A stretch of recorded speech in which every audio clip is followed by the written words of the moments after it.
Okay. A very good morning to all of you. I hope you are staying home and you are utilizing properly this time for your preparation for the coming examination. Today we are going to deal with the physiology of vision, in particular the photochemistry of vision, how the light is converted into the visual impulse. It will go to the from the optic nerve to the brain. How will today we are going to discuss these things. Each topic in this today is a very important in the examination point of view. So many times they have asked in the examination the rods, cones. Today, learning objectives for today's session are the structure and function of the rods, structure and function of the cones, the pigment epithelium, optic disc, photochemistry of vision, light adaptation, dark adaptation. Each of these learning objectives asked previously in all examinations. The rods, cones, what are the functions of retinal pigment epithelium, what is optic disc, and they have asked the photochemistry of vision, light adaptation, dark adaptation. They have asked in the university examination repeatedly. Okay, then what are the rods and cones? These are the photoreceptors of the retina. They plays a very important role in conversion of the light energy into the conversion of the impulse. The basic and if you see the all the systems where the whenever you there is a generation of the first depolarization and it will leading to the formation of the action potential.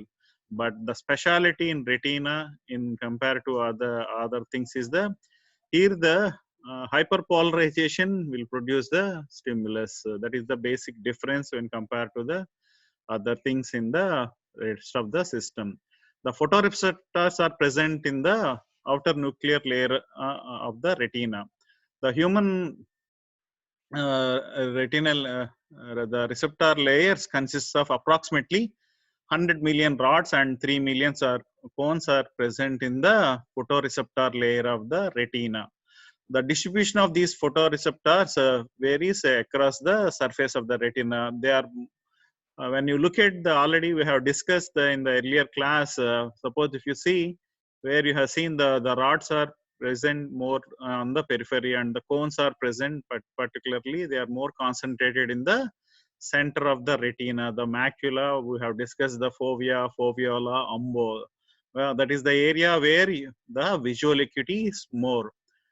There are no rods at the fovea and very few cones are present at the periphery, where the rods predominate. When you look at the periphery of the retina, where the rods are predominate. Okay.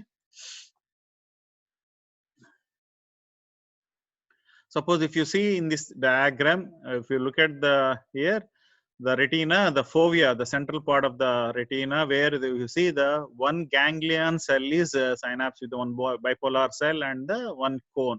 This is the synaptic connections of the center of the fovea where the visual acuity is there. And this is the synaptic connections in the periphery retina where there will be multiple synapses between there will be when one ganglion cell is synapse with here in the diagram 5 bipolar cells and the 5 photoreceptor cells. If you see, this is the how the distribution of the ganglion cell connections with the bipolar and the cones and the rods. This is the receptive field of the periphery of the retina where the one ganglion cell will synapse with the number of bipolar cells. Suppose why these called as the rods and cones? By the name, it reflects their shapes. The rods are the rod shape and the cones are in the conical shape. That is why they are called as the rods and the cones. The rods are about 500 times more sensitive to light and compared to that of a cones. The cone is responsible for the color vision and the rods are responsible for the night vision or the dark vision. Suppose if you look at the structure of these rods and cones, the photoreceptors, these photoreceptor consists of outer segment. And this is the outer segment. This is the inner segment. The inner segment and outer segment is connected by the cilium. It is called the ciliary stalk. This is the ciliary stalk. It contains thin foldings are the plates. These are the folding of the outer cell membrane of the cone. This is the discs of the plates of the rods. They are connected to the inner segment by a called the ciliary stalk or the cilium. The outer segment is connected to the inner segment, which contains the mitochondria and nucleus, and this is again connected to the bipolar cells. This is the where the outer flexiform layer. This is the connection. The outer nuclear layer is formed by the nuclei of the rods and cones. Already when you discuss the 10 layers of retina, we have seen all these things. When you look at the structure of the rod or a cone, the light sensitive photochemical is found in the outer segment. This is the outer segment, is the inner segment. It is the nucleus and the synaptic body of a rod of the cone. Only the difference in the shape of the outer segment. The rod, the outer segment shape is in rod shape, and it is conical in the cone. The photopigment in the rods is called as rhodopsin. The photopigment in the cones is the iodopsin. The iodopsins are the three types: erythrolab, cyanolab, and chlorolab are the depending upon the presence of the color pigment. They are labeled like that. The iodopsin. There are three types of chlorolab, erythrolab, and the cyanolab. Okay. The rods, the rhodopsin, the cones, the iodopsin, it is present in three color photochemicals. The function exactly same as the rhodopsin, except they have a different spectral sensitivity. They are different spectral sensitivity is the difference between the rhodopsin and the iodopsin. When you look at the discs or the lamellae of the rods and cones, the large number of discs are present in the outer segment of the rods and the cones. We have seen in the earlier diagrams also. In this diagram also, it contains the infoldings of the membrane, and they are disc shape and okay. Each disc is have a infolding shell of the cell membrane. There are as many as 1,000 discs. Already we have seen there are about 1,000 discs in each rod or a cone in the outer segment of a rods or the cones. As we discussed in the previous slide discussion, there are three different types of iodopsins are present that contain the protein pigment complex. The photopsin 1, 2, and 3. The three types of iodopsins are called as the erythrolab, the chlorolab, and the cyanolab. Suppose the erythrolab consists of photopsin 1 and the retinol. It is the pigment, and the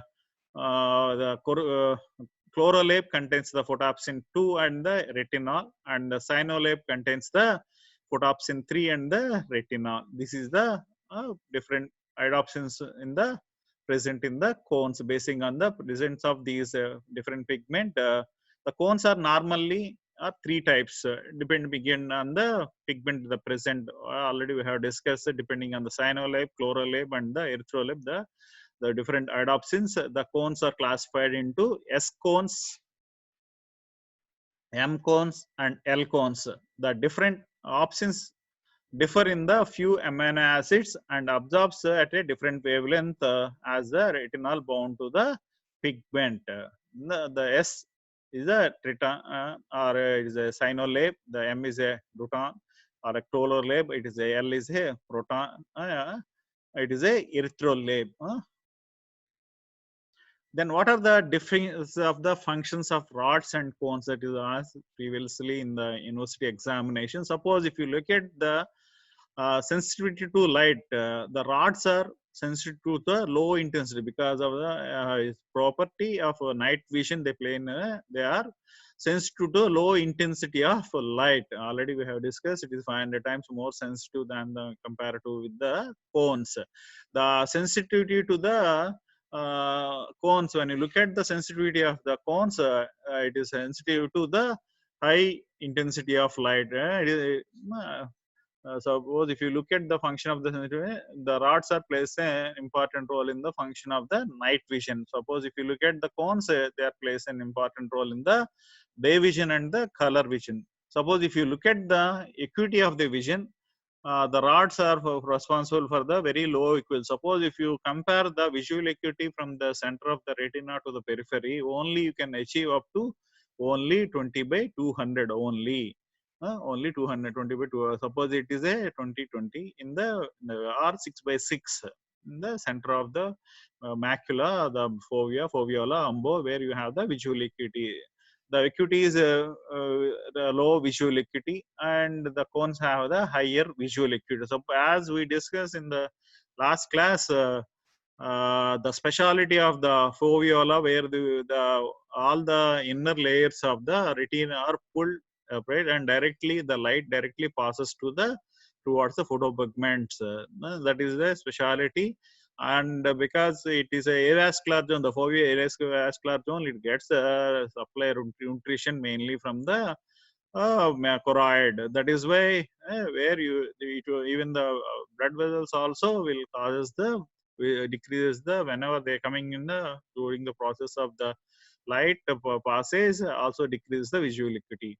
Uh, and when you look at the rods, they are not present in the fovea, they are present in the fovea.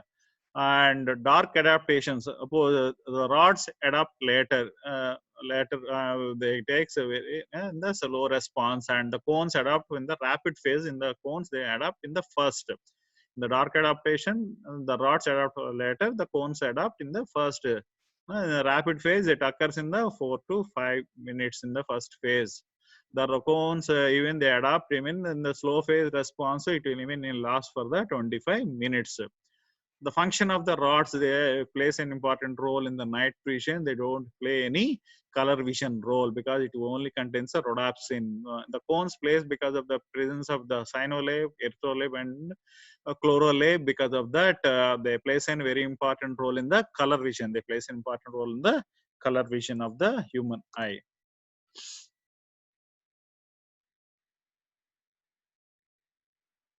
The rhodopsin and the color pigments, they are nothing but the conjugated proteins. They are present in the membrane discs of the they form the transmembrane protein. They are present in the membranes of the disc in the form of a transmembrane. The rhodopsin are the color pigments, the iodopsin. These proteins, the rhodopsin or the iodopsin, constitute the 40% of the entire mass of the outer segment. Suppose if you look at the entire mass of the outer segment, it is formed by the 40% by the rhodopsin in the rods in the by iodopsin in the cones. Suppose if you look at the outermost layer, the pigment outer pigment layer of the, it is a pigment epithelium. It is a black pigment epithelium. It prevents the entering of light reflection through out of the globe and the eyeball, and it plays a very important role because of presence. It absorbs the most of the light, and it helpful in the clear vision. Even because the retinal pigment epithelium of the retina also stores the vitamin D, vitamin A. It is a precursor of the photosensitive chemicals for the both the rods and cones, and it plays an important role after the phototransduction for the regeneration of these pigments, the iodopsin and the rhodopsins. They plays an important role because it contains a very large amount. Even the cytoplasm of the outer segment of the rods and the cones and the for this retinal pigment epithelium of the retina are the very rich source of vitamin A, and they are very important for the phototransduction of the visual impulse. Suppose if you look at the albino, where their melanin pigment is absent in these patients because of the chromosomal abnormalities, and where this is, suppose if you want to see the choroidal vasculature, suppose if you see the albino fundus, where because of absence of the melanin pigment in the retinal pigment epithelium, where you can see the clearly the even choroidal vasculature in the fundus photograph very clearly, where in the fundus examination you can see the very clearly. These people are very photosensitive and they cannot see the light directly. Photophobia will be present, and even the best visual acuity in these albinos will be by 20 by 100 to 20 by 200 only, because of absence of the retinal pigment, epithelial pigment, the melanin pigment absence in this albinos. In the light is reflected in all directions inside the eyeball by unpigmented surface of the retina and the sclera. Because of these multiple light reflections, whenever you have the absence of melanin, these pigment light absorption won't occurs, and leads to the reflections of the light, and it causes the disturbance, and light excites the Meri receptor. The visual acuity of the badly affected, and the vision will be only 20 by 100 to 20 by 200 only. Then what is optic disc? This is nothing but the point where the axons leaves the eyeball and joins the optic nerve. This is the place where the retina, the choroid, and this is the sclera, the retinal blood, the optic nerve. This is where the ganglions of the ganglion cell, the axons will leave the eye. It is joins the optic nerve. The it is also the entry. Suppose if you look at the optic disc, this is the optic disc, this is the optic nerve.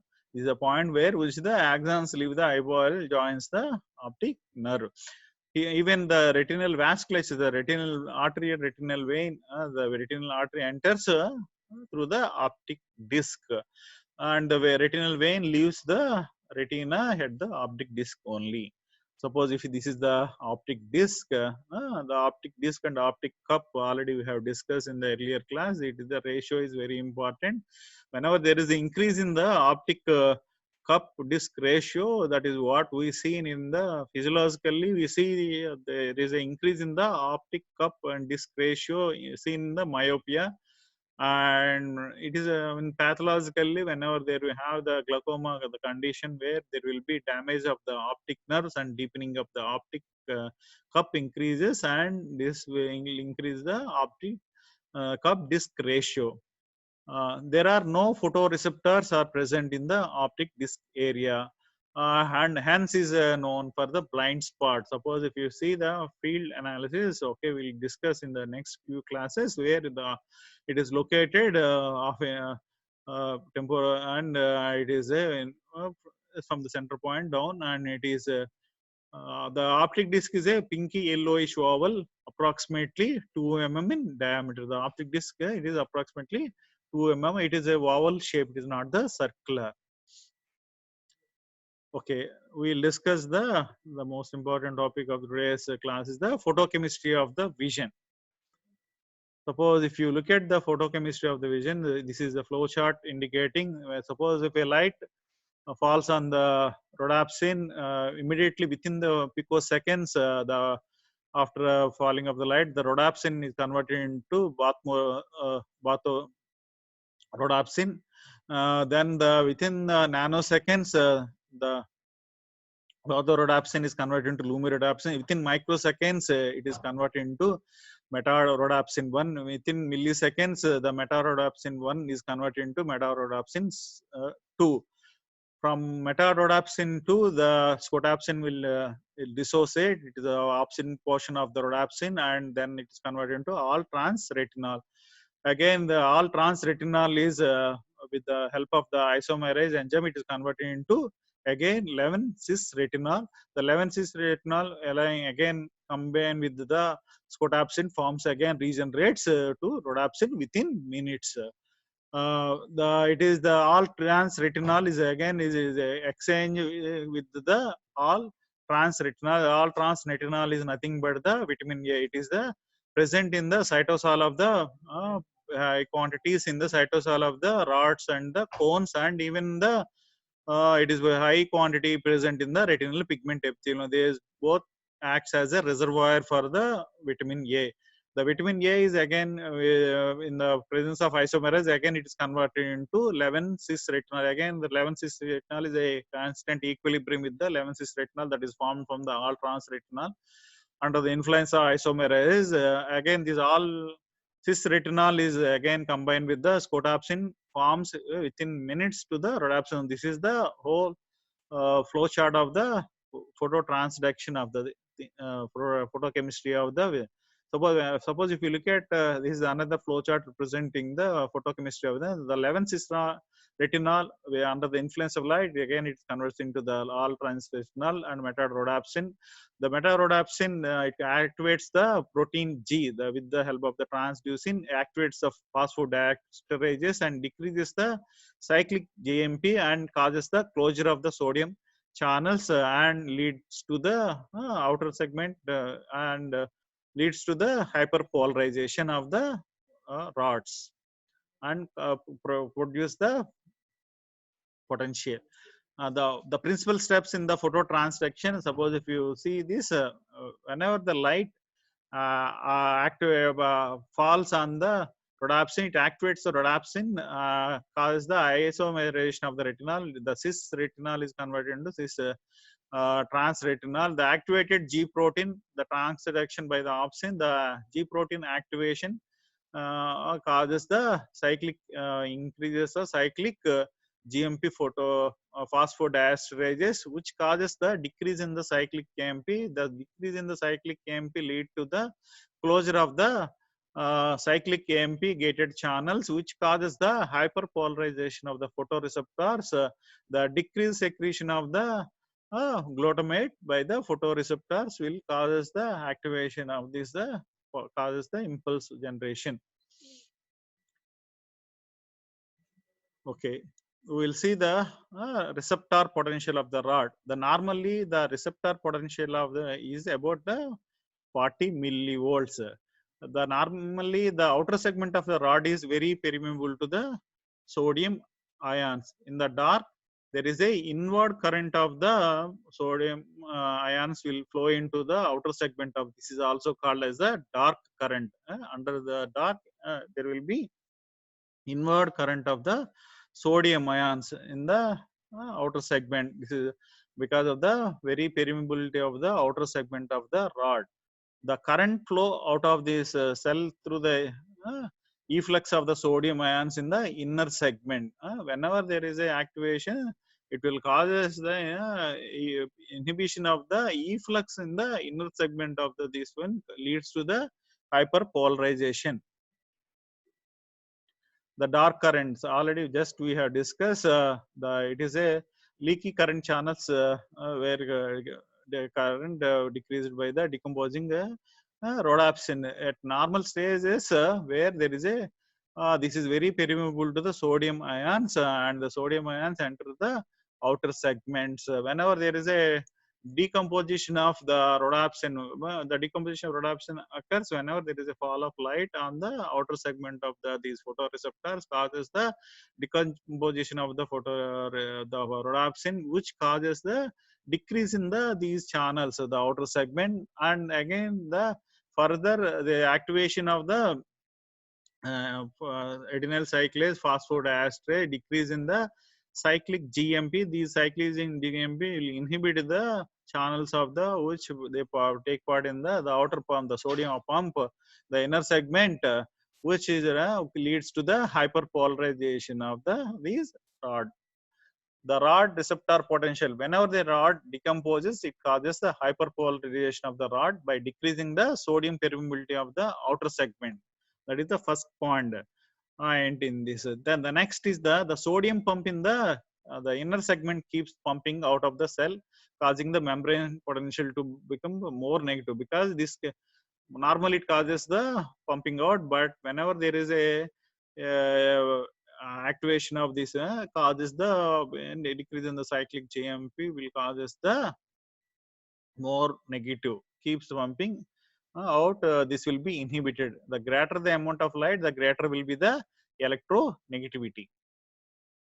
If you see the rod receptor, the sodium flows into the receptors through the cyclic GMP gated channels. This is the sodium cyclic GMP channel.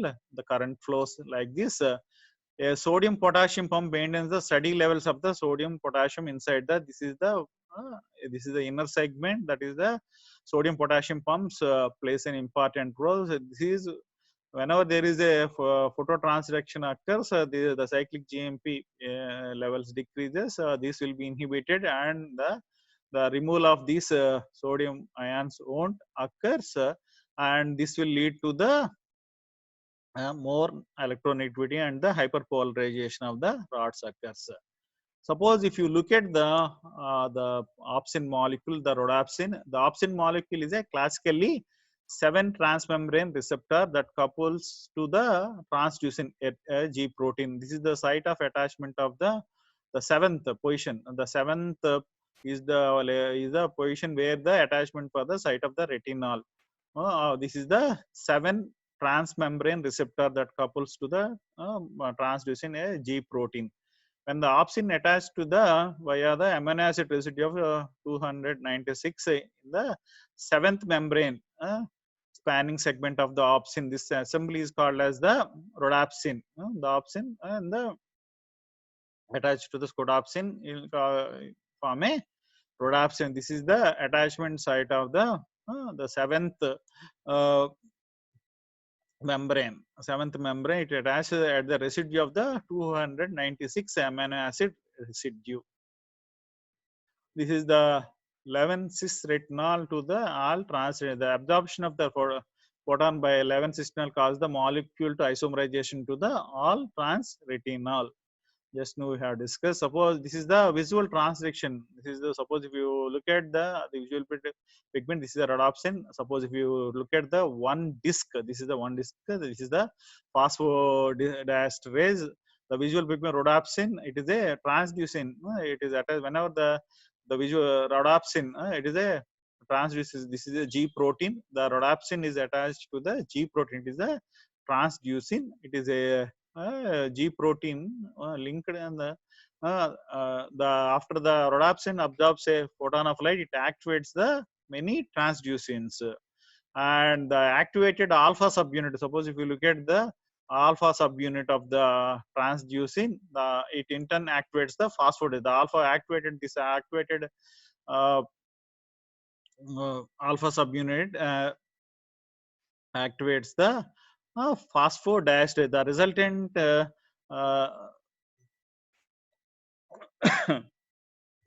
in turn activate the phosphodiesterase, which hydrolyzes the cyclic GMP. The resultant decrease. This is the cyclic GMP again converted into GMP. But whenever this is the receptor where you require the cyclic GMP for the exchange of these whenever you have there is a decrease in the cyclic GMP, there will be won't be any exchange of these ions and leads to the hyperpolarization. The resultant decrease in the cyclic gated channel produce the hyperpolarization. This is the receptor potential. But in the rest of the human body, where the action potential, where the division occurs by depolarization. This is the speciality of this one. The GMP, the exchanger, this is the inhibited. The rod receptor potential, in the dark, the cyclic GMP levels are high and the sodium channels are open. In the dark, there will be open. In the light, the cyclic GMP levels are reduced and the sodium channels are closed, leading to the hyperpolarization of the segment. Suppose if you see this experiment is a light evoked hyperpolarization done in the red sensitive cone of a turtle. When the flashlight, a brief flash of light causes the hyperpolarization of the photoreceptors. The size of the peak and the duration of the receptor potential increases with the increase in the intensity of the light. Suppose if the light intensity increases, the light intensity increases the duration and the receptor potential, and increases with the peak, and the duration of the also increases with the duration of the size of the peak, and the duration of the receptor increases with the increase in the intensity of the flash. At low intensity, the magnitude of the peak increases linear with the light intensity. At high intensity, the peak response is saturated and it becomes a plateau. At low intensity, the magnitude of the peak increases linear with the light intensities. But when at high intensity, the peak response is saturated and it becomes a plateau and become longer. Suppose if you see, this is a patch clamp where they are isolating a single rod and we suck into the pipette, which allows the investigator to monitor the current. The horizontal white band is the light used to stimulate the. This is the experiment where they use the patch clamp used to single cell to study the. This is a patch clamp, the rod. In the absence of the light, the sodium enters the outer segment of the rods through the cyclic gated channels and depolarizes the cell. The electric circuit of this dark current is completed by leaving the potassium from the inner segment. Already just we have seen the outer segment, the sodium enters and the inner segment, the potassium leaves. This is the we have already seen in the dark current. The dark current is a cyclic gated channel where is the at rest in the dark. It is a very leaky channel. So whenever there is a deactivation of the for rhodopsin deactivated causes the inhibition of these channels and entry of the sodium ions also. In the presence of light, the sodium can no longer, suppose already when we already discussed in the earlier slides where you have seen, whenever in the presence of light there is won't be any entry of the sodium in the outer segment. It will be the cyclic GMP levels are low, and because of that these channels are closed. The photoreceptor cell is become hyperpolarized and the transmitter release is decreased. Then we'll see the phototransduction. The phototransduction occurs in the outer segment of the photoreceptor of a rod or the cone cell. When the light hits the photoreceptor, the light is absorbed by the retinal portion of the rhodopsin is activated. This activation stimulates the transducin, a G protein, which then activates the cyclic cyclic GMP for phosphodiesterase. The rhodopsin, which attached already in the already we have seen the molecular level in the earlier slides, where they activate the cyclic GMP for the transduction and the cyclic GMP phosphodiesterase. This enzyme catalyzes the degradation of the cyclic GMP into cyclic into guanine monophosphate and cyclic GM2 into 5-GMP. The reduction of this cyclic GMP then causes the closure of the sodium channels, which in turn causes a hyperpolarization of the photoreceptor. Even the phototransduction is a important question for your examination point of view. Then what is night blindness or the nyctalopia? Whenever you have a vitamin deficiency, even in pathological conditions like the condition retinitis pigmentosa is a X-linked disorder where there will be a degeneration of the retinal pigment epithelium where you see the spicule-like thing. The normally whenever you have a deficiency of vitamin A, where first it affects the conjunctival cirrhosis and then white hot spots will form and the keratomalacia and the retinal pigment epithelium degeneration and the photoreceptor degeneration and the retinal layer degeneration occurs in very late stage. It occurs in very severe vitamin deficiency only. The retinal and the rhodopsin formed in the absence of are severely depressed and they are insufficient. Whenever the amount of light at night is too little to permit the adequate vision for the in vitamin deficiency, will leading to the night blindness. The dietary deficiency of vitamin A occurs in months. Even there is a fortification of the atta and the milk with the vitamin A and even the oils also fortification done with the vitamin A to prevent the vitamin A deficiency. Even with the ICDS program also they are giving the vitamin A supplementation for the young children. The recovery of night blindness in the vitamin A deficiency occurs before if you treat them before there is a structural damage of the photoreceptors or the retinal cells neuron degeneration only. Suppose if the night blindness is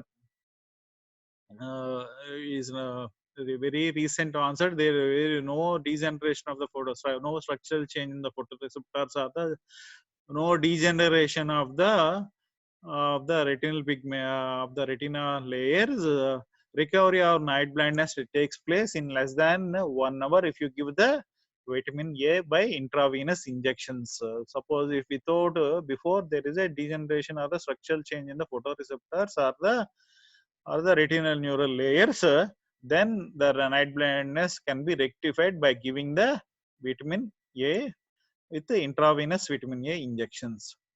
Then what are the dark adaptation and the light adaptation? In light conditions, most of the rhodopsin has been reduced to retinol. So the levels of photosensitive chemicals are the low. In dark conditions, the retinol is converted back to the rhodopsin. Therefore, the sensitivity of retinol automatically adjusts to the light level. Okay. The opening and the closing of the pupil also contribute for the adaptation, and it adjusts the amount of the light. The pupil is another important examination question. What are the functions of the pupil? Already we have discussed in the last class. It plays an important role in it amount of light entering into the retina, and it plays an important role in the dark adaptation. And again, we discussed them. It plays an important role by decreasing the amount of light entering. It prevents the spherical aberrations, and even it prevents the chromatic aberrations. That is another point when the pupil plays an important, even the pupil plays an important role in the depth of the focus of the image. Depth of focus of the image will also, depending, pupil plays an important role. Okay.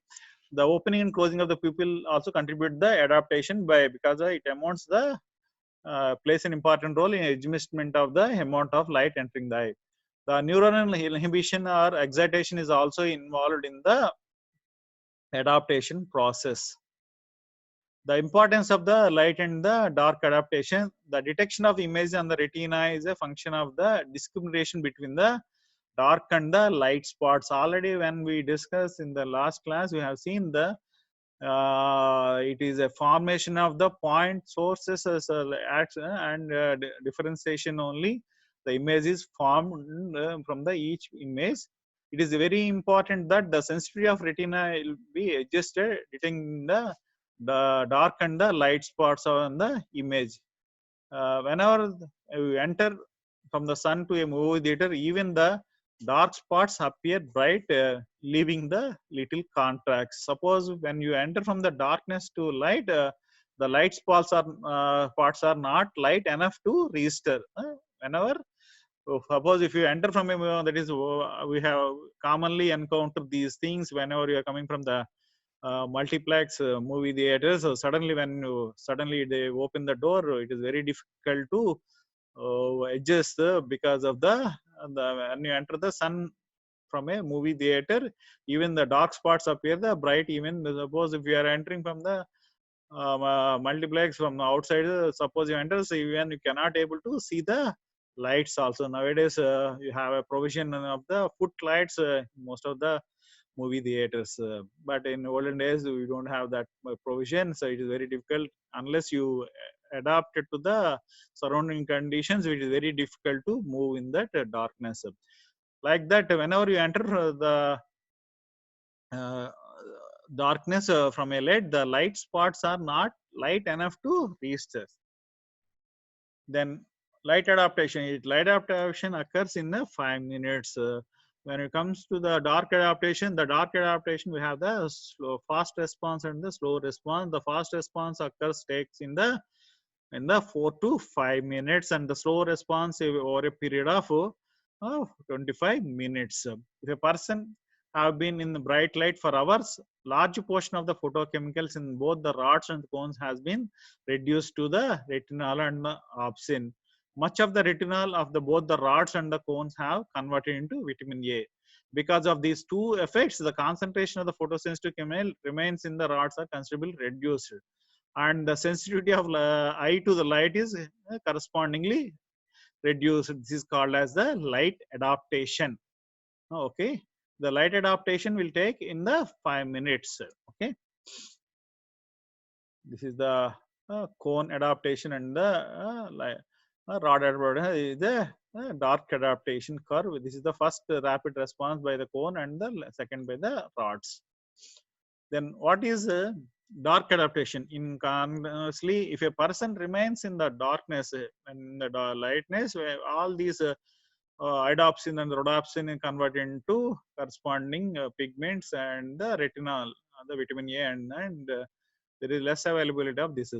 In contrast to the light adaptation, if a person remains in the darkness for a long time, the retinol and opsins in the rods and cones are converted back into the light sensitive pigments. The vitamin A is converted back into retinol and increases the light sensitive pigments. And finally, the limit being determined by the amount of opsin in the rods and cones to combine with the retinol. It is the availability of the opsins is for the formation of these photosensitive pigments. This process is called as the dark adaptation. The cones are adapt to a low light quickly, and this is the curve where but still they have a relative high threshold that they provide the effective dark. However, the rod adapts much dimmer light.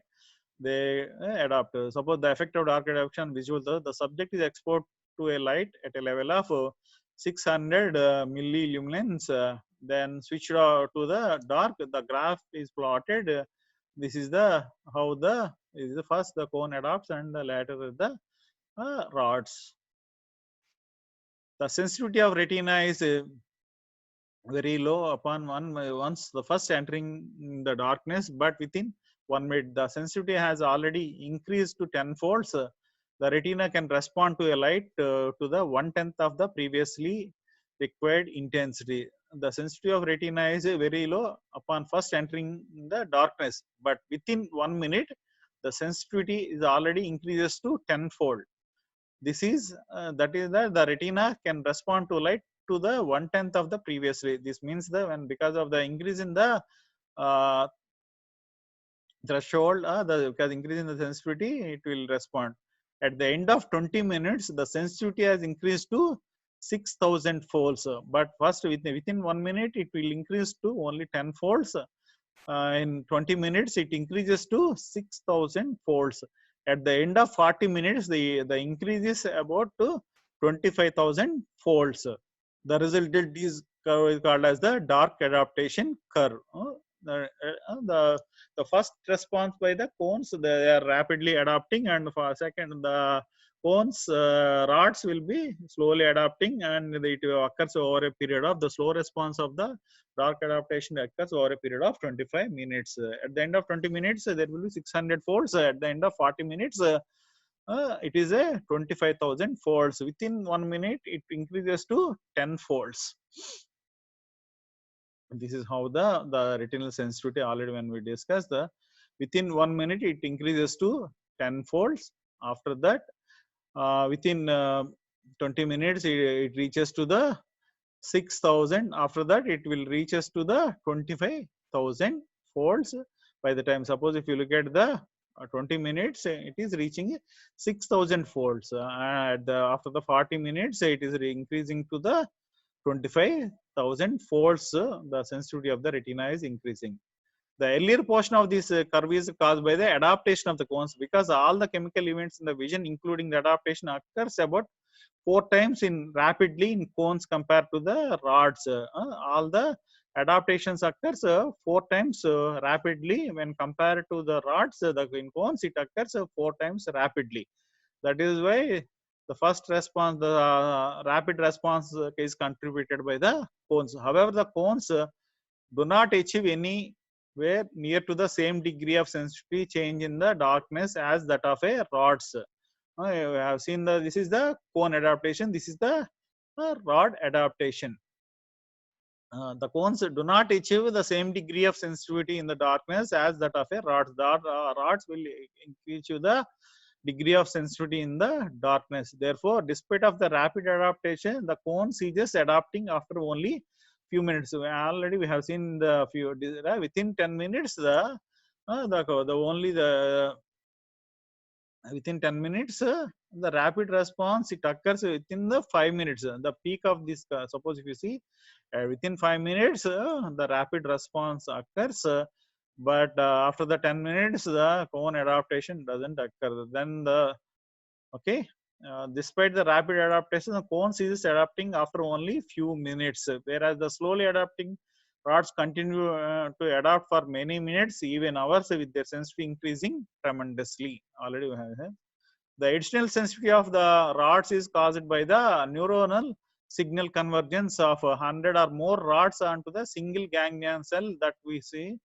the summating in the increase in their sensitivity. Already we have seen in the first few slides, at the periphery there will be more convergence. Even sometimes you see the neural convergence of 100 or more rods are converging on a single ganglion cell. These all contribute to the higher sensitivity of the rods at the periphery. There are two other mechanisms for the light and dark adaptation. The first one is the change in the pupillary. Already we have seen the, we have discussed in the last few slides. We have seen the pupillary size plays an important role in the light and dark because it controls the amount of light that entering into the eye. This change in is caused by the adaptation is approximately 3 folds within the fraction of second because of the change in the amount of light that allowed through the pupillary opening. The pupil will contribute for the change in the 30 fold. There is a change in the adaptation approximately. The pupil contributes for the 30 fold within the fraction of second. The change because of the pupillary change in the size, because of the amount of light allowed through the pupillary opening and the closing. The other mechanism is the neural adaptation involving the neurons in the successive stage of the visual chain of the retina itself, and within the brain plays an important role in the neural adaptation. Whenever the light intensity first increases, the signal transmitted by the bipolar horizontal hemicrine cell ganglion cells also intense. However, the most of these signals will decrease rapidly at different stages during the transmission of the neuroretinal circuit. Although the degree of adaptation is only few fold rather than the many thousand fold that occurs by the photochemical system, it is only less than the compared to that of a photochemical adaptation. The degree of adaptation is only few folds rather than the many thousand folds that occurs by the photochemical system.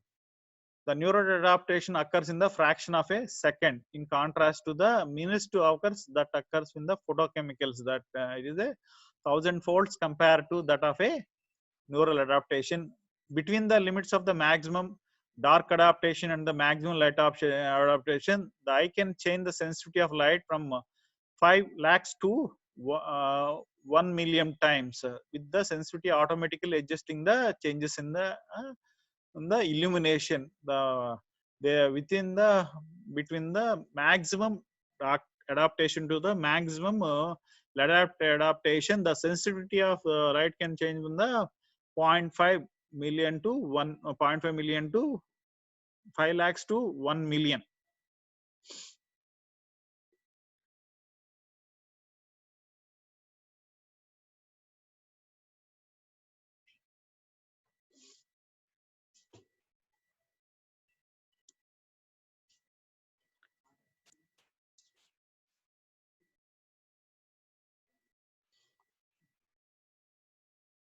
Okay, we'll conclude the class today at this.